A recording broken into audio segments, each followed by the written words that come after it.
Quando a busca pela fama viral colide com riscos mortais, as consequências são rápidas e irreversíveis. Esses 6 influenciadores pagaram o preço mais alto em busca da foto perfeita, da façanha mais ousada ou do próximo momento viral. Cada morte é um lembrete claro de que nenhuma quantidade de curtidas, visualizações ou engajamento vale uma vida humana.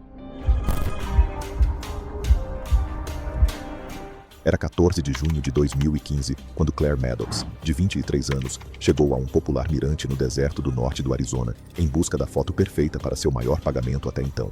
Claire havia assinado uma parceria paga, exigindo uma imagem heróica dramática, com um horizonte ininterrupto até domingo ao meio-dia. Bônus substancial e sorteio cronometrado dependiam de atingir metas de engajamento dentro de 24 horas. Claire era enérgica e extremamente ambiciosa, sempre ultrapassando limites para se destacar. Ela viajava com Eli, um videógrafo de 26 anos conhecido por composições meticulosas, e Nia, uma guia ao ar livre de 24 anos, cuja natureza cautelosa muitas vezes entrava em conflito com os instintos de risco de Claire. A temperatura subiu para 96 graus, com rajadas de vento entre 10 e 18 milhas por hora. Sinais postados alertaram os visitantes para se manterem afastados da borda instável. Claire e sua equipe examinaram o ponto de vista principal, mas perceberam que placas de aviso e turistas apareceriam em todas as imagens. Um representante da campanha foi explícito: entregar uma aparência limpa de penhasco, com nada além de céu e pedra. Eles se moveram para um desvio não mantido, aproximadamente 60 a 90 centímetros, além do caminho estabelecido.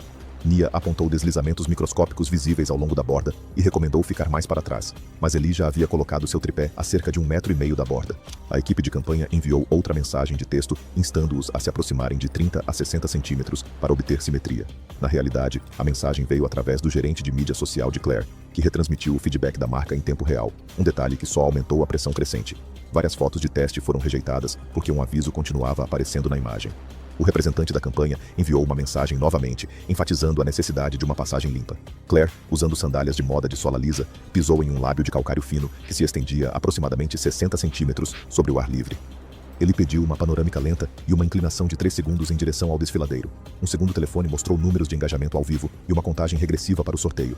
Uma rajada de 29 km por hora atingiu bem quando Claire estendeu seu bastão de selfie de 1 metro ao comprimento total. Sua mochila balançou para fora, deslocando o centro de massa dela para frente cerca de 20 centímetros. Sua sandália esquerda deslizou no calcário empoeirado. Uma lasca de pedra de 15 centímetros se soltou sob seu pé direito. Nia disse a ela para se afastar, mas uma nova mensagem da equipe de campanha apareceu no monitor. Claire manteve sua posição pelo caixilho. Seu torso inclinou-se além de 45 graus e ela passou da borda. Ela caiu aproximadamente 25 pés e bateu em uma saliência protuberante com o peito primeiro, fraturando várias costelas e lesionando gravemente ambos os pulmões. Ela então despencou mais 65 pés em uma piscina de queda sombreada, atingindo a água a uma velocidade estimada de 45 a 50 milhas por hora. Testemunhas observaram breves respirações agônicas enquanto ela emergia. Depois a viram flutuar de bruços em direção a uma prateleira de rocha. Nia imediatamente chamou ajuda de emergência. Eli desceu por uma trilha íngreme, enquanto um trabalhador sazonal descia com uma bolsa de arremesso. Eli chegou primeiro a Claire, não encontrou pulso carotídeo e começou as compressões torácicas. Um desfibrilador externo automático chegou, mas não aconselhou choque. Reanimação cardiopulmonar continuou, até que um helicóptero de resgate pousou. Claire foi declarada morta no local. O médico legista determinou que a causa da morte foi trauma contuso no tórax, seguido de afogamento por aspiração. O sorteio programado foi cancelado e a monetização foi desativada. O pagamento do bônus foi cancelado. Gestores de terras instalaram painéis de aviso adicionais. Um pequeno marco apareceu aproximadamente 30 pés para trás da borda, colocado por aqueles que queriam lembrar o que acontece quando prazos de conteúdo sobrepõem o bom senso. Era 3 de setembro de 2016, quando Dustin Reynolds, de 25 anos, decidiu filmar o que chamou de o teaser urbano de adrenalina definitivo, ao longo de um corredor ferroviário industrial na Filadélfia, Pensilvânia. Dustin tinha conquistado um público modesto, documentando acrobacias de alto risco em espaços abandonados e zonas de trânsito ativas, sempre buscando aquele próximo momento viral. Esta tarde, ele planejava capturar imagens de si mesmo surfando em um vagão de carga em movimento.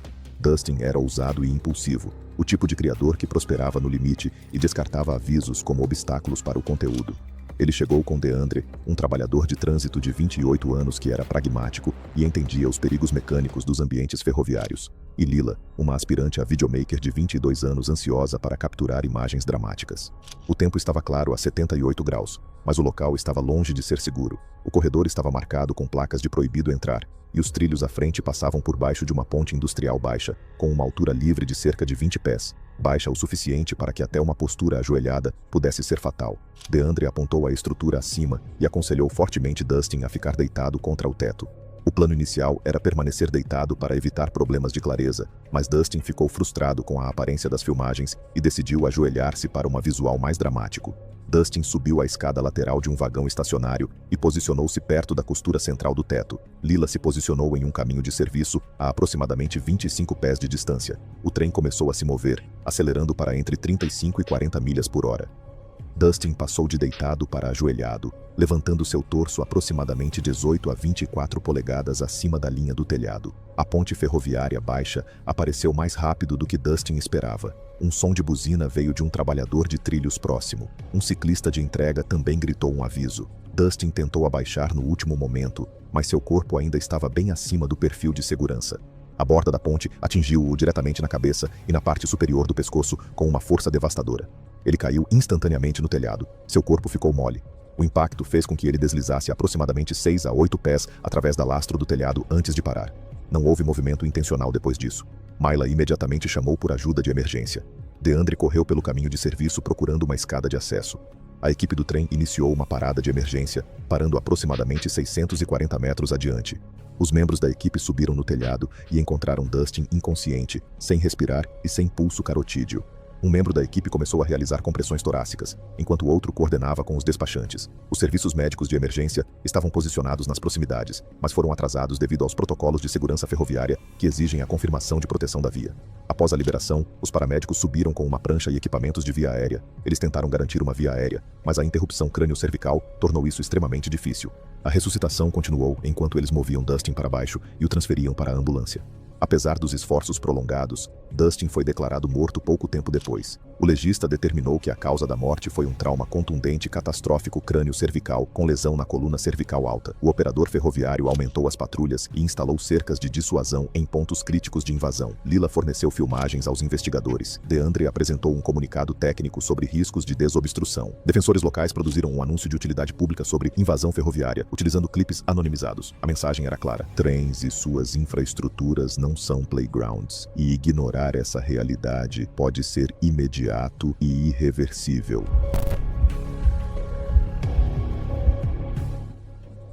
Quando Spencer Rowe, de 26 anos, subiu em um pequeno palco em um espaço de eventos gastronômicos em Nashville, Tennessee, pronto para transmitir ao vivo o que ele acreditava ser seu desafio mais divertido até agora. Spencer havia conquistado um público fiel através de desafios alimentares e acrobacias gastronômicas que ultrapassavam os limites de velocidade e quantidade. Esta noite, ele planejava enfrentar um desafio cronometrado de bife e sliders com um sorteio ao vivo para o público. Spencer era carismático e competitivo, alimentando-se da energia da multidão e nunca desistindo. Juntando-se a ele estavam Marco, um chefe de 34 anos com pouca experiência em gerenciar riscos de segurança em competições de velocidade de comer, e Taryn, uma moderadora de eventos de 29 anos hábil em agitar o público. Sentado na plateia estava Owen, um estudante de 27 anos treinando para se tornar um socorrista de emergência. O local estava lotado com 60 a 80 participantes. Kits básicos de primeiros socorros estavam atrás do palco, mas não havia equipe médica dedicada. O desafio consistia em pães densos e sliders de carne e tiras grossas de bife de contrafilé com um limite de tempo rígido de 5 minutos. Taryn encorajou os competidores a empilharem os itens juntos para um impacto visual e enfatizou que cortar os alimentos em pedaços menores os atrasaria. Um equipamento de câmera capturou todos os ângulos enquanto um tablet exibiu o chat ao vivo. Os sliders foram pré-montados com pães densos que se comprimiam facilmente. O cronômetro começou e Spencer imediatamente começou a empilhar sua comida. Ele combinou 2 sliders com uma tira de bife de 3 a 4 onças, criando uma mordida imponente de aproximadamente 2,5 a 3 polegadas de altura. Ele deu a mordida grande e tentou engolir rapidamente. Quase imediatamente, sua mão foi para a garganta. Ele tentou tossir, mas as tosses eram fracas e ineficazes. O sinal universal de engasgo era claro. Taryn chamou por ajuda. A equipe imediatamente ligou para os serviços de emergência. Vários membros da plateia avançaram, um tentando dar tapas firmes nas costas e outro tentando lhe dar água. Respostas frenéticas, mas ineficazes, típicas em emergências de asfixia. Spencer tentou beber água, mas o líquido refluxou visivelmente, indicando obstrução completa da via aérea. Owen reconheceu os sinais instantaneamente e se moveu rapidamente para o palco. Ele se posicionou atrás de Spencer e aplicou impulsos abdominais repetidamente, sentindo um leve movimento, mas sem conseguir expulsar nada. Os lábios de Spencer começaram a ficar azulados. Seus joelhos cederam e ele caiu no chão, completamente sem resposta. Owen imediatamente começou compressões torácicas e periodicamente verificava a via aérea, mas a obstrução continuava presa e inalcançável. Os serviços médicos de emergência chegaram cerca de 5 minutos depois. Um paramédico usou um laringoscópio para visualizar a via aérea e identificou um bolo compacto de pão e carne. Usando fórceps de McGill, o paramédico extraiu. Uma via aérea avançada foi colocada, e vários ciclos de reanimação cardiopulmonar foram realizadas. Apesar desses esforços, não houve retorno da circulação espontânea. A transmissão ao vivo foi encerrada. A equipe liberou os corredores e direcionou os participantes para fora. Spencer foi levado ao hospital, onde foi declarado morto pouco depois de chegar. O médico legista determinou que a causa da morte foi asfixia por obstrução completa das vias aéreas por um bolo alimentar. Os organizadores do evento implementaram mudanças abrangentes, exigindo orientações obrigatórias em porções pequenas, regras de tempo de mastigação e cobertura médica no local. Marco afastou-se dos desafios baseados em velocidade, mudando para exibições que enfatizam técnica e segurança. O local exibiu um fluxograma de resposta a emergências e uma placa memorial. A morte do Spencer se tornou um lembrete sóbrio de que o entretenimento nunca deve vir à custa da segurança básica.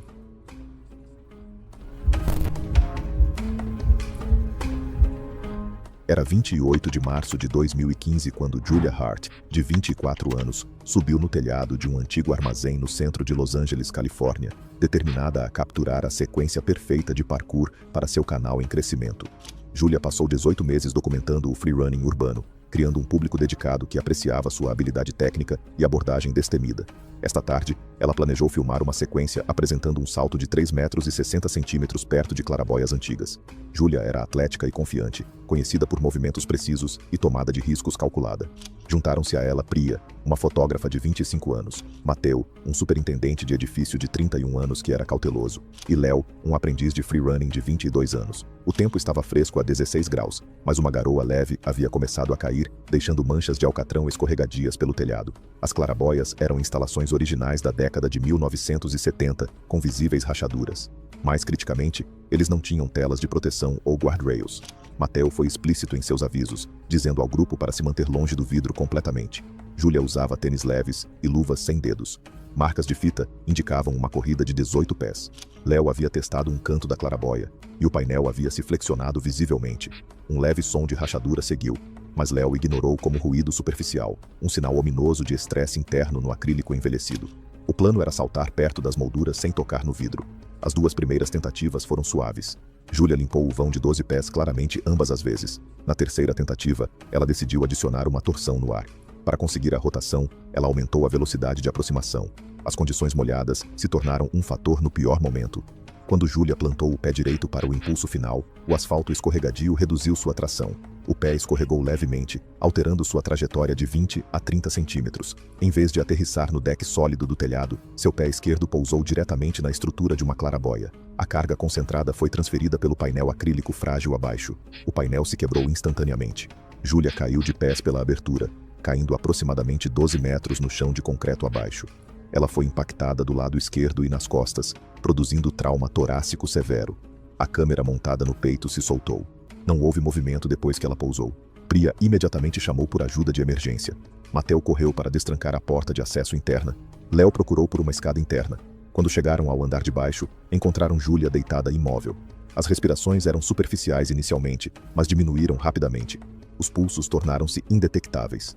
Mateu começou a fazer compressões torácicas, seguindo as instruções do despachante. Um desfibrilador externo automático foi trazido, mas não chegou antes que os paramédicos chegassem ao local. Os paramédicos chegaram em 7 minutos e imediatamente iniciaram o suporte avançado de vida. Um monitor cardíaco mostrou breve atividade elétrica, mas foi rapidamente perdida. Apesar da ressuscitação agressiva, não houve retorno da circulação espontânea. Julia foi declarada morta pouco depois. O médico legista determinou que a causa da morte foi trauma contuso, com lesões graves no peito e na coluna devido a uma queda por uma abertura de telhado não protegida. O proprietário do edifício substituiu todas as claraboias antigas e instalou telas protetoras e guarda-corpos. O acesso ao telhado foi restrito à espera de atualizações de segurança. A comunidade de parkour emitiu orientações atualizadas, enfatizando os perigos da tração em superfícies molhadas e evitando telhados com claraboias sem proteção. Um mural memorial em homenagem a Julia foi pintado em uma parede de arte legal nas proximidades. A morte de Julia destacou uma realidade dura. Nenhum talento pode compensar os perigos ambientais, e mesmo riscos calculados podem se tornar fatais.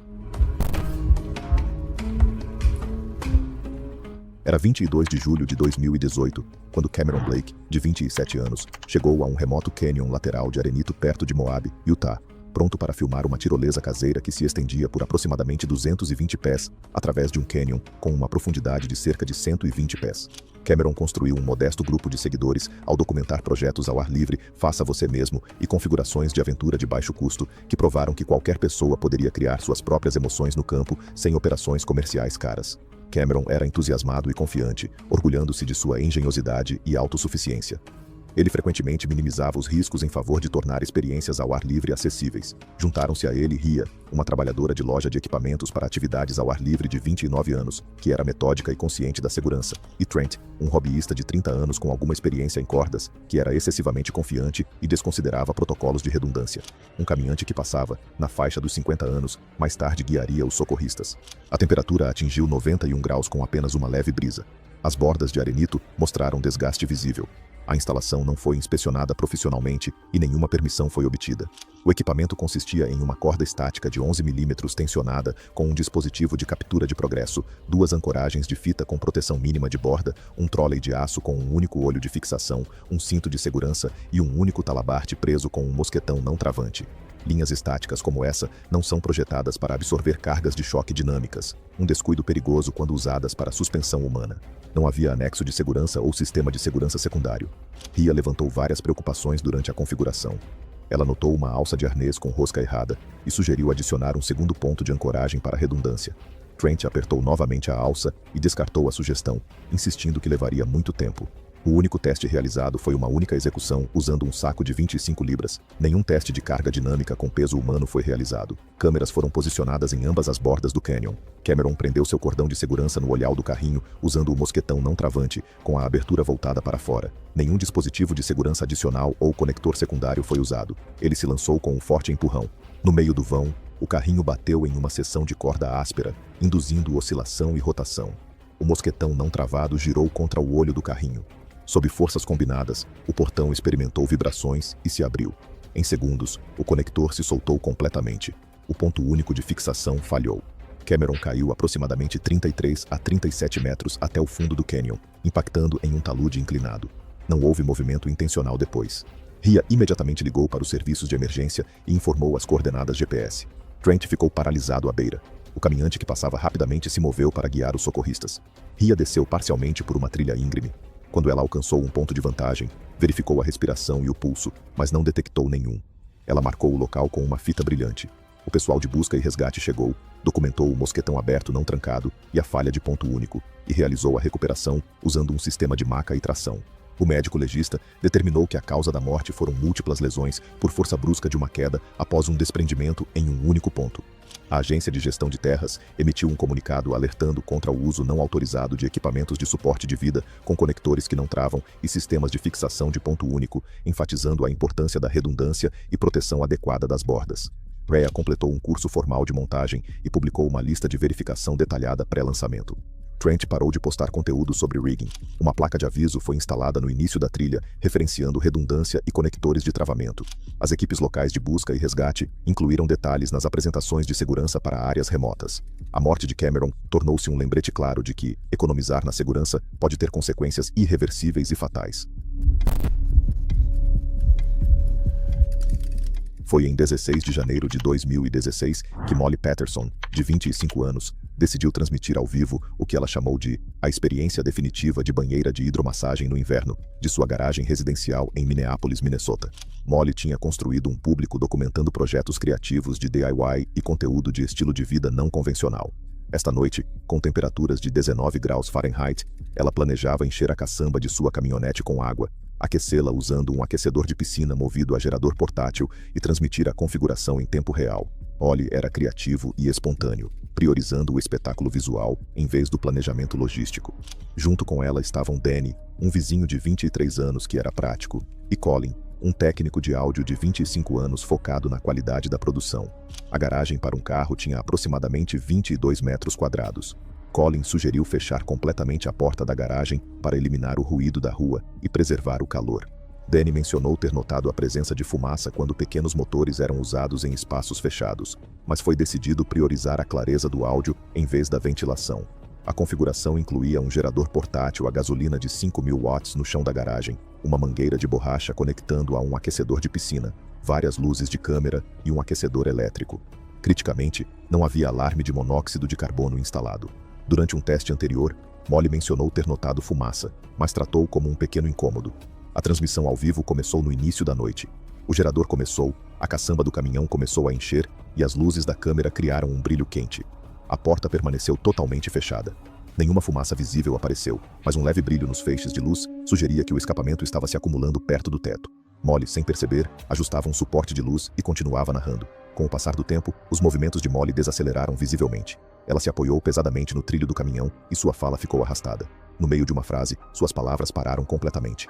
Ela sentou-se em um banquinho, depois deslizou para o chão da garagem. A respiração ofegante era visível na câmera, mas ela não tentou se levantar. O chat da transmissão ao vivo se encheu de comentários preocupados sobre a qualidade do ar. Colin voltou para a garagem para ajustar um microfone. Quase imediatamente, ele pareceu instável. Reconhecendo que algo estava errado, ele abriu parcialmente a porta lateral antes de sair. Danny chegou logo após, viu a fumaça através de uma janela e imediatamente abriu totalmente a porta lateral. Ela arrastou Molly até a soleira e apertou o interruptor de desligamento do gerador. Os serviços de emergência foram chamados imediatamente. O despachante instruiu mover todos os ocupantes para fora e ventilar o espaço. Os paramédicos chegaram e encontraram Molly inconsciente e sem respiração espontânea. Oxigênio de alto fluxo foi aplicado. Um monitor cardíaco mostrou atividade elétrica sem pulso. A ressuscitação cardiopulmonar foi iniciada e continuou durante o transporte. Apesar da ressuscitação agressiva, Molly foi declarada morta no hospital. O médico legista determinou que a causa da morte foi envenenamento por monóxido de carbono de um gerador em um espaço fechado. O pessoal do Corpo de Bombeiros estimou que os níveis de monóxido de carbono excederam 1.200 partes por milhão, uma concentração rapidamente fatal. O proprietário instalou detectores de monóxido de carbono ligados à rede elétrica e distribuiu panfletos alertando contra o uso de geradores de gasolina em ambientes fechados. Colin se recuperou após a terapia de oxigênio e postou um resumo de segurança enfatizando a natureza invisível do monóxido de carbono. Um centro comunitário local organizou uma sessão de segurança de inverno referindo-se ao incidente. A morte de Ollie se tornou um lembrete sóbrio de que nenhum conteúdo vale o risco de vidas, e que alguns perigos são silenciosos, invisíveis e absolutamente implacáveis. Obrigado por assistir. Quer assistir mais? Clique na sua tela agora.